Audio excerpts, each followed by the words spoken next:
Sanderson, and Master Clive Morris, Mr. Winston.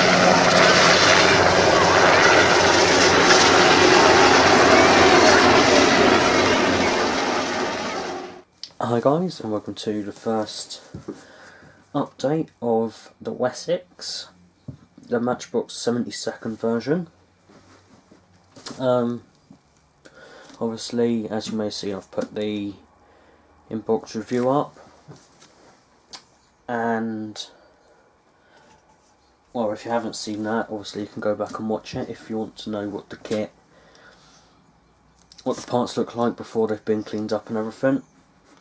So this first part, what I've done is built the cockpit.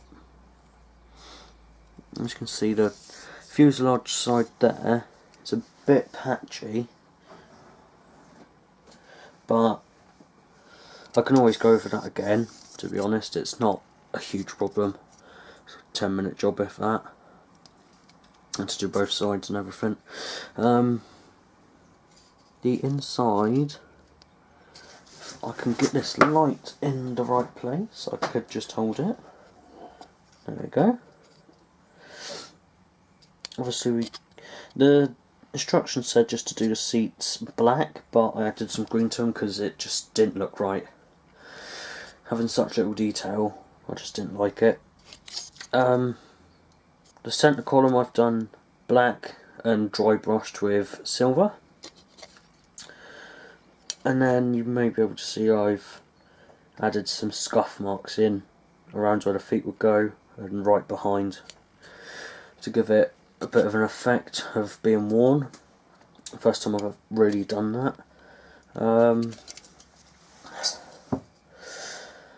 We also have the front bit there in. Now from what I've seen, that makes no difference to the kit because you don't see it once the front bit's on. So I don't know if I'm doing something wrong here, but you put these two sides together like so, and then you put that one on like that,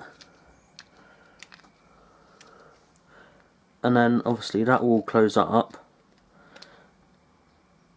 and you can't actually see in there, so that bit is absolutely useless unless you're having the front off, and there's not enough detail there to really have the front off. So it was a nice addition, but I don't think they thought it through quite well enough, because to me it doesn't make any sense. There's the other side of the fuselage. As you can see, I've just tried a bit of green on there to see how the paint goes down on the plastic. It's going down alright. I reckon 2, maybe 3 coats. That will be a nice good paint job on there. Obviously I'm doing this version here. So that's the green on the nose, as you can see. The windscreen, that seems alright. To be honest, I haven't actually tried it on the kit, but it looks like it's alright. Hopefully I wouldn't need to do a load of filler like with the Airfix Sea King. Then there we have an overhead bank of switches and everything. Again, dry brushed. If it'll focus and the light's right, get the light in there like that, as you can see there. But yeah, I reckon that's quite good. You're not going to see too much interior detail with it, but I'm sure I will survive. Let's have a look at this. Get the dry brush and stuff out the way. That's the up front display. Again, just plain matte black and dry brushed with silver. I have to put that bloody thing down. I'm trying to get light right in it, but none of it's working. No. There you go. You can see I've dry brushed right around the front now, because I presume that's going to be the most touched part of the kit. Well, of the aircraft, I should say.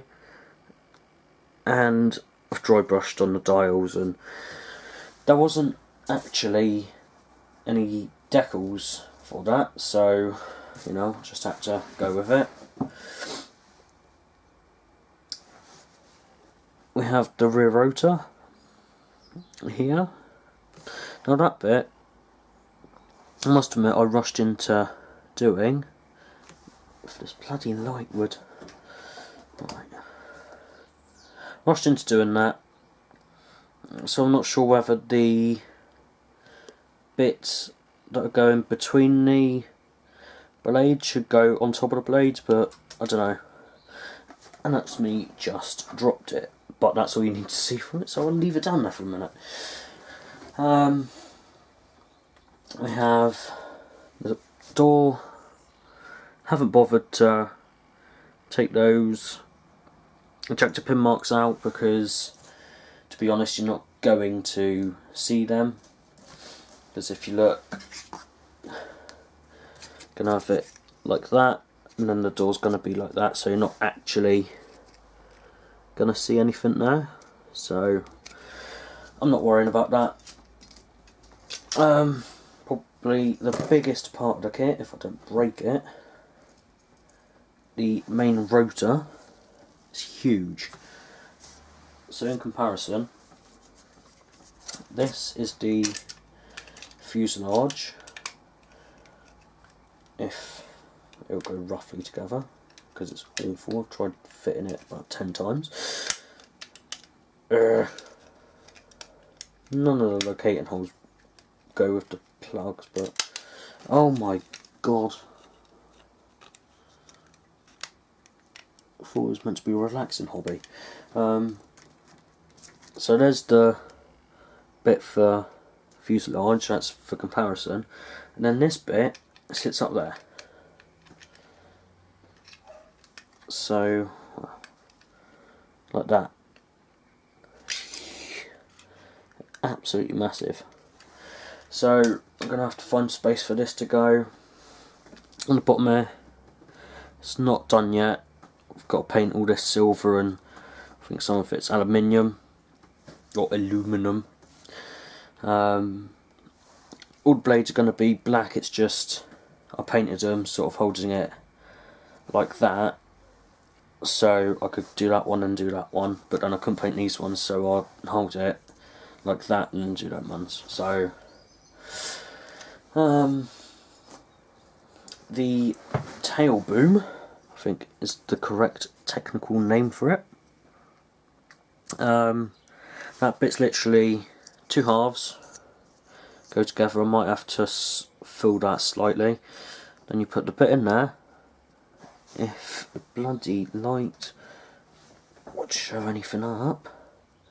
So you put that bit in the middle there, and then you put the horizontal stabilizers thing there, and then yeah, that's ready to go on just about. So it's looking good, and I think that it can be sort of half and half off the fuselage, if that makes sense. So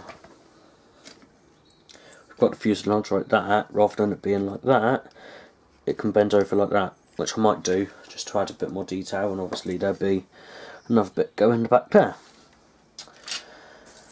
Oh yeah, on here there is actually this front grille piece that's actually separate from this piece, so I've glued that on.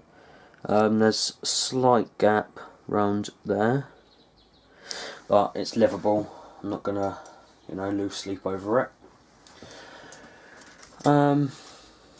That is the spare nose if you were doing the, is it Australian, I think?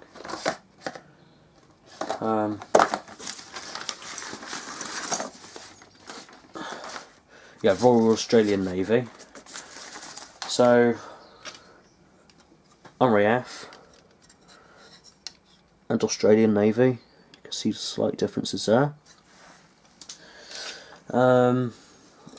Here, they're the exhausts. I ain't done them yet. I ain't actually done anything on this kit.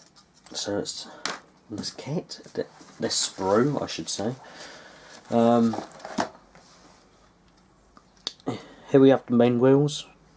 If it was in camera, main wheels, tail wheel.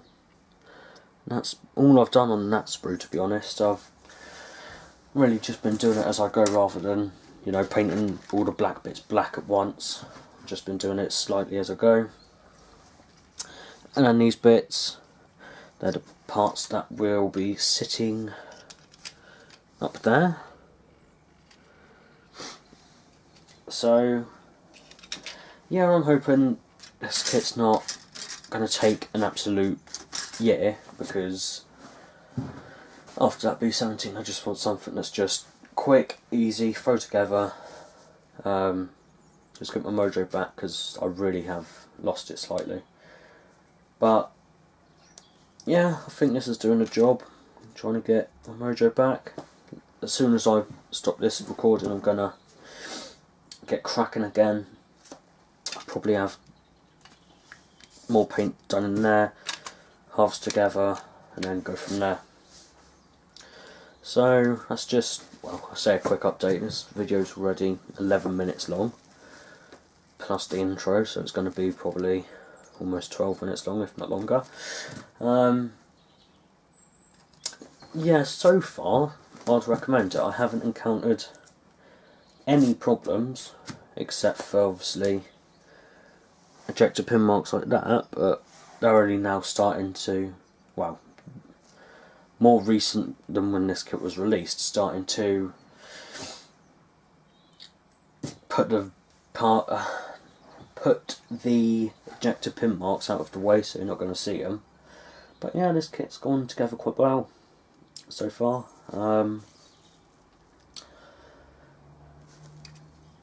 Cockpit, as I say, it's quite nice in there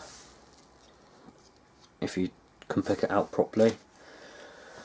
But as always with every video, if you enjoyed it, please leave a like. Really does help me keep the channel going, because sometimes I wonder why I even bother. But no, I wouldn't do it if it weren't fun. So thanks for watching. If you liked it, click the like button.